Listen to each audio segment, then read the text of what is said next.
এখন আমার কাছে ৫,১০০ টাকাই আছে, কিন্তু আমি আরও অনেকগুলো টাকা স্যালামি পেয়েছিলাম, সেগুলো অলরেডি খরচ হয়ে গেছে। আমি কিছু কেনাকাটা করে ফেলেছি এর মধ্যে। তো আর কি দেখতেই পাচ্ছ এখানে। এবার আমি এই টাকাগুলো নিয়ে রেডি হয়ে চলে যাব ফারহিনকে নিয়ে ট্রিট দেওয়ার জন্য। এখন শুধুমাত্র ২,০০০ টাকা নিয়ে বাকি সবগুলো টাকা আমি সুন্দর করে রেখে দিব একটা গোপন জায়গায়, যেখান থেকে কেউ চাইলেও খুঁজে পাবে না আমাকে ছাড়া। তো আর কি দেখতে পাচ্ছ আমি এখন ঝটপট করে রেডি হয়ে গেলাম। খুবই সিম্পল একটা ড্রেস পরেছি, এটা অনেক বেশি কমফোর্ট, অনেক বেশি আরাম। তো আর কি রেডি হয়ে গেলাম, কিন্তু ওড়নাটা কেন যেন আমার কাছে ভালো লাগতেছে না, মানে একটু কেমন কেমন লাগতেছে।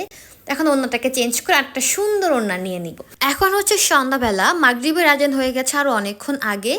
এখন আমরা বাসা থেকে বের হচ্ছি, বাসা থেকে বের হয়ে ডিরেক্ট চলে যাব আমাদের কাঙ্ক্ষিত সেই জায়গায়, যেখানে গেলে অনেক মজার মজার খাবার পাওয়া যাবে, অনেক নিরিবিলিতে রিল্যাক্সে বসে আড্ডা দেওয়া যাবে। তো আর কি দেখো আমি একদম রেডি হয়ে গেছি, এখন আমরা বাসা থেকে বের হয়ে গেলাম। এখন যেহেতু সন্ধ্যাবেলা, তাই ওয়েদারটা একটু ঠান্ডা ঠান্ডা, আর আমি সাথে পরেছিলাম ব্ল্যাক কালারের ড্রেস। ব্ল্যাক কালার তো এমনিতে অনেক বেশি গরম লাগে।